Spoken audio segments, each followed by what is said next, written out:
नमस्ते। अजब ज्ञान हिंदी यूट्यूब चैनल में आपका स्वागत है। आज हम आपके लिए लाए हैं अकबर और बीरबल की एक नई कहानी, जिसका नाम है जासूस बीरबल।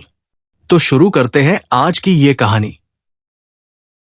फतेहपुर सीकरी की सुबह हमेशा की तरह सुनहरी थी। सूर्य की किरणें लाल पत्थरों से बने महलों पर ऐसे गिर रही थी जैसे सोने की परत चढ़ा दी गई हो। लेकिन उस दिन की सुबह कुछ अलग थी। हवा में बेचैनी थी, सैनिकों के कदमों में जल्दबाजी और महल के गलियारों में फुसफुसाहट। सम्राट अकबर अपने निजी कक्ष में टहल रहे थे। चेहरा गंभीर था। तभी एक सेवक आया और बोला, हुजूर, बीरबल दरबार में हाजिर है, उन्हें अंदर बुलाओ। अकबर ने धीमी आवाज में कहा। बीरबल अंदर आए, हमेशा की तरह मुस्कुराते हुए। पर अकबर के चेहरे की कठोरता देखकर उनकी मुस्कान धीमी पड़ गई। बीरबल, अकबर बोले, हमारे ताजमहल के खजाने से राजमुकुट गायब हो गया है। बीरबल की आंखें चौड़ी हो गई। राजमुकुट? लेकिन हुजूर, वो तो हर समय गार्डों की निगरानी में रहता है। हां, अकबर ने कहा, और गार्डों का कहना है कि रात भर किसी ने अंदर प्रवेश नहीं किया। दरवाजे पर ताले उसी तरह बंद थे।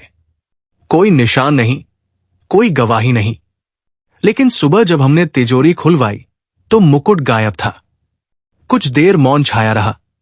फिर बीरबल ने कहा, हुजूर, यदि ये काम किसी ने किया है तो या तो वो बहुत चतुर है या बहुत करीब। अकबर ने गहरी सांस ली। इसलिए मैंने तुम्हें बुलाया है बीरबल। ये रहस्य तुम ही सुलझा सकते हो। बीरबल सीधे उस खजाने के कक्ष में पहुंचे। वहां 4 गार्ड खड़े थे, झुकते हुए, पर चेहरों पर डर। बीरबल ने एक एक से प्रश्न पूछना शुरू किया। तुम लोग रात भर पहरे पर थे? जी हुजूर। कोई आवाज, कोई हलचल? नहीं हुजूर, कुछ भी नहीं। बीरबल ने ध्यान से कमरे को देखा। तिजोरी के चारों ओर धूल बिखरी थी, लेकिन दरवाजे के पास धूल पर किसी के पांव के निशान नहीं थे। अचानक उन्होंने देखा, कोने में एक तेल का दीपक रखा था जो आधा बुझा हुआ था। उन्होंने धीरे से कहा, यह दीपक कब जलाया गया था? शाम को बीरबल जी, एक सैनिक बोला। हर रात ऐसा ही करते हैं। बीरबल ने दीपक उठाया और उसके पास दीवार पर हल्का सा काला धब्बा देखा, जैसे धुएं ने कुछ छुपा लिया हो। जब उन्होंने उसे साफ किया तो दीवार पर हल्की सी उंगली की छाप दिखाई दी। हूं, बीरबल बुदबुदाए, किसी ने यहां कुछ किया है, बिना दरवाजा खोले। बीरबल ने कमरे में सूंघा। हवा में हल्की सी चंदन और लोबान की गंध थी। यह सामान्य नहीं थी, क्योंकि खजाने के कमरे में कोई इत्र या धूप नहीं जलाई जाती थी। यह गंध कहां से आई? उन्होंने सैनिकों से पूछा। पता नहीं हुजूर, गार्ड बोला। शायद किसी पुजारी ने पूजा के समय की होगी। बीरबल ने मुस्कुराकर कहा, या शायद चोर ने। यह गंध किसी व्यक्ति की पहचान बता सकती है। अगले दिन दरबार लगा। सभी मंत्री, सेनापति और राजकर्मी मौजूद थे। अकबर ने घोषणा की, राजमुकुट की चोरी की जांच बीरबल करेंगे। जो भी सच्चाई छुपाएगा उसे कठोर दंड मिलेगा। बीरबल ने सबको देखा। एक मंत्री, राय गोवर्धन दास, के माथे पर पसीना था। दूसरा मंत्री, मीर खां, बार बार अपनी अंगूठी घुमा रहा था। बीरबल ने सोचा, चोरी सिर्फ ताकत से नहीं, चालाकी से हुई है, और चालाकी दरबारियों के पास ही सबसे ज्यादा होती है। रात को बीरबल ने अपने 2 विश्वसनीय सिपाहियों, तिलकचंद और हरिराम, को बुलाया। देखो, उन्होंने कहा, हम किसी को अभी गिरफ्तार नहीं करेंगे, हम जाल बिछाएंगे। उन्होंने बताया, कल सुबह अफवाह फैला कि सम्राट ने नया मुकुट मंगवाया है, जो पुराने से भी अधिक कीमती है। जो भी असली चोर होगा वो जरूर घबराएगा। और हम कैसे पकड़ेंगे उसे? हरिराम ने पूछा। बीरबल मुस्कुराए, उसकी आंखें सब बता देंगी। अगले दिन अफवाह फैल गई। दरबार में सभी इस चर्चा में थे कि नया मुकुट बन रहा है, जिसमें चांदनी जैसे हीरे होंगे। बीरबल ने सबको ध्यान से देखा। सब सामान्य थे, पर गोवर्धन दास की आंखों में असामान्य चमक थी। रात को बीरबल छिपकर महल के पीछे वाले रास्ते पर गए, वही रास्ता जहां से खजाने के कक्ष तक गुप्त सुरंग जाती थी, जिसे बहुत कम लोग जानते थे। वहां जमीन पर उन्हें कुछ मिला, चंदन का छोटा टुकड़ा, वही गंध, वही निशान। उन्होंने मुस्कुराते हुए कहा, अब समझ आया, चोर दरवाजे से नहीं आया था, दीवार से आया था। अगले दिन बीरबल ने गोवर्धन दास को बुलवाया। राय साहब, बीरबल ने कहा, आपकी सेवा का तो सब दरबार बखान करता है, लेकिन एक सवाल है, क्या आपने हाल ही में किसी धार्मिक पूजा में हिस्सा लिया है? जी हां, गोवर्धन दास बोला, कल रात अपने घर पर। क्यों? और उस पूजा में चंदन की लकड़ी का उपयोग हुआ था? जी, हुआ था। बीरबल ने गहरी नजर से उसकी ओर देखा। फिर ये बताइए, आपकी उंगली पर यह काला निशान क्यों है? गोवर्धन दास घबरा गया। का कौन सा निशान? बीरबल ने मेज पर रखा दीपक उठाया और कहा, यही वो दीपक था जिससे दीवार पर आपकी उंगलियों की छाप मिली। आपने दरवाजा नहीं खोला, बल्कि गुप्त सुरंग से भीतर आए।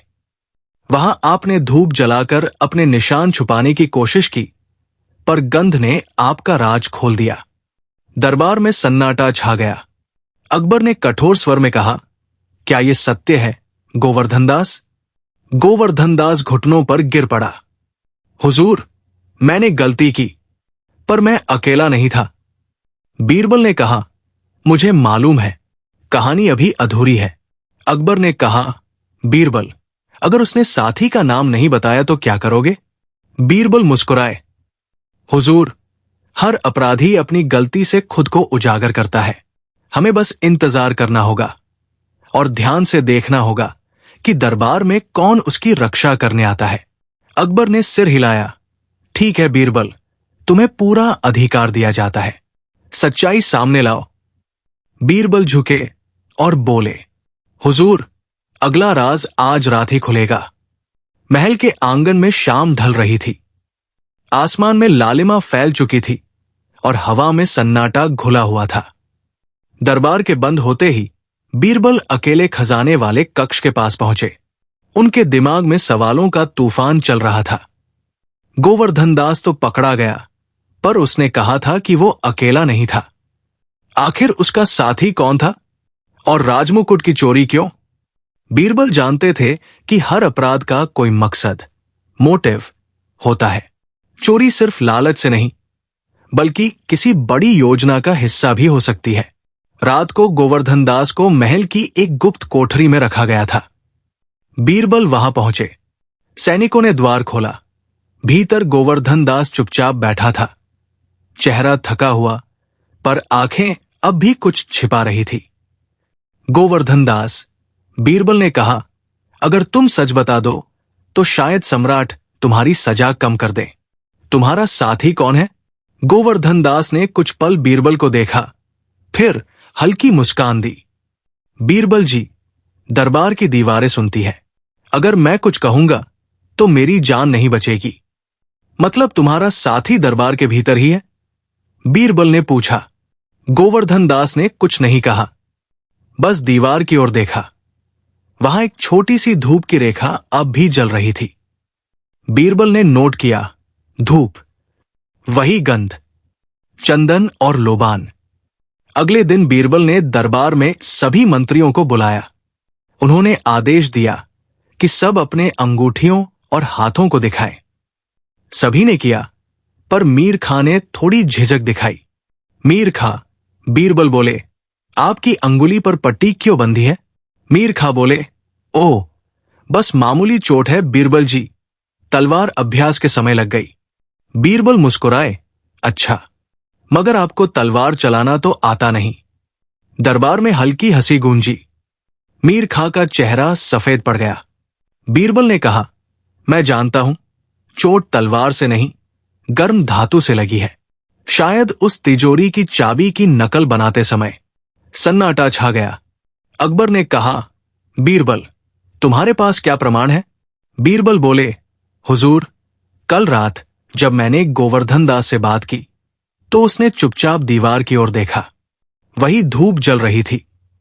इसका मतलब है कि उसका साथी वही व्यक्ति है जो धूप और चंदन की गंध को पहचानता है। और ऐसी गंध कौन इस्तेमाल करता है? वही जो महल की धार्मिक रस्मों की देखरेख करता है, यानी मीर खां, जो हर हफ्ते शाही पूजा का आयोजन करते हैं। मीर खां उठ खड़े हुए। ये झूठ है, मैं निर्दोष हूं।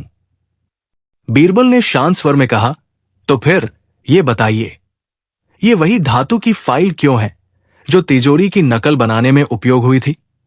उन्होंने एक छोटा औजार निकाला जिस पर अरबी लिपि में मडॉट खा खुदा हुआ था। मीर खां हक्के बक्के रह गए। हुजूर, बीरबल बोले, ये पूरी योजना बहुत सोच समझकर बनाई गई थी। पहले मीर खां ने गोवर्धन दास को लालच दिया कि वे राजमुकुट बेचकर विदेशी व्यापारियों से सोना हासिल कर सकते हैं। गोवर्धन दास ने तिजोरी तक का रास्ता बताया और मीर खां ने नकली चाबी बनाई। रात को वे गुप्त सुरंग से अंदर पहुंचे, मुकुट निकाल लिया और धूप जलाकर निशान मिटा दिए। मगर बीरबल, अकबर बोले, अगर मुकुट चोरी हुआ था तो वो अब कहाँ है? बीरबल ने मुस्कुराते हुए कहा, हुजूर, वो यही महल में है। बीरबल ने आदेश दिया, मीर खां के कक्ष की तलाशी ली जाए। सैनिक तुरंत वहां पहुंचे और कुछ ही क्षणों में लौटे। उनके हाथ में एक बड़ा कलश था जिसमें नीचे की परत के नीचे राजमुकुट चमक रहा था। अकबर का चेहरा कठोर हो गया। मीर खां, तुम्हें राज्यद्रोह का अपराधी घोषित किया जाता है। मीर खां ने घुटनों पर गिरकर कहा, हुजूर, मुझे माफ कर दीजिए। मैंने ये सब इसलिए किया क्योंकि विदेशी व्यापारी हमें राज्य का हिस्सा देने का वादा कर रहे थे। मैं मूर्ख था। अकबर ने गुस्से से कहा, बीरबल, इन दोनों को जेल में डाल दो। बाद में जब सब शांत हो गया, अकबर ने बीरबल से कहा, बीरबल, तुम्हारी बुद्धि से फिर राज्य की प्रतिष्ठा बच गई। पर मैं सोचता हूं, ऐसे लोग जो हमारे अपने हैं कैसे धोखा दे सकते हैं? बीरबल मुस्कुराए, हुजूर, सोना और सत्ता इंसान की आंखों पर पर्दा डाल देती है, पर जो इंसान सत्य को देखता है वो किसी भी अंधेरे में रास्ता ढूंढ सकता है। अकबर ने कहा, तुम्हारे बिना ये राज्य अधूरा है, बीरबल।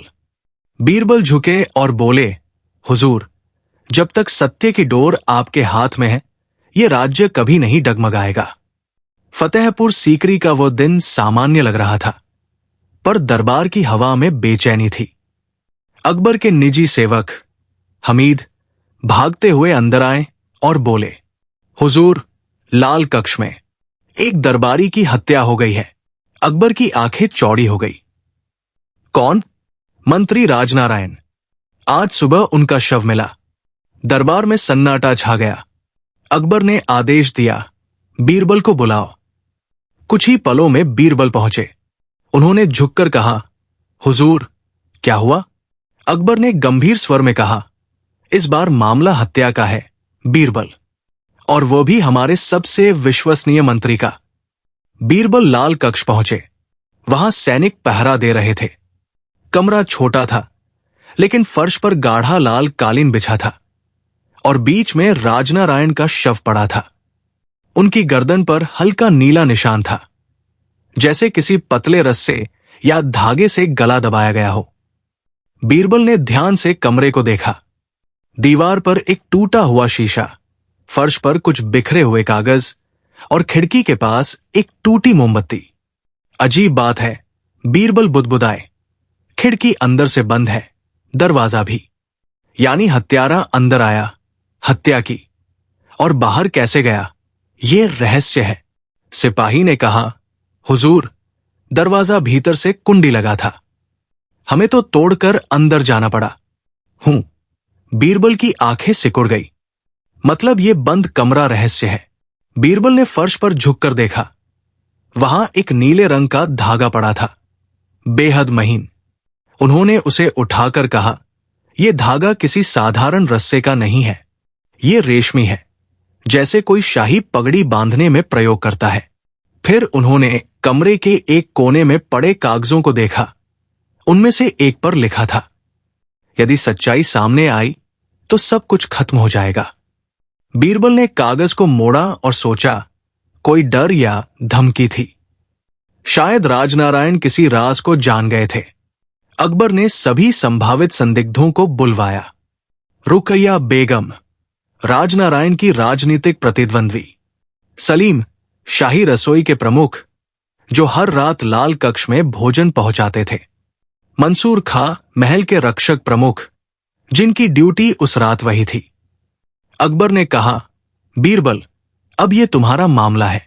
सबसे पहले उन्होंने सलीम से पूछा, तुम आखिरी बार राजनारायण से कब मिले? रात को, जब खाना लेकर गया था। तब वो जीवित थे। क्या कोई और अंदर गया? नहीं हुजूर, दरवाजा मैंने बंद होते देखा।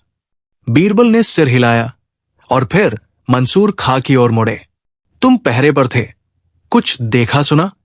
मंसूर ने कहा, कुछ नहीं हुजूर, बस रात को करीब तीसरे पहर खिड़की से हल्की सी रोशनी आती दिखी, जैसे कोई दीपक बुझा हो। और कोई आवाज? एक बार जैसे कुछ गिरने की आवाज आई। बीरबल ने कहा, दिलचस्प। बीरबल ने कमरे में लौटकर हर वस्तु को देखा।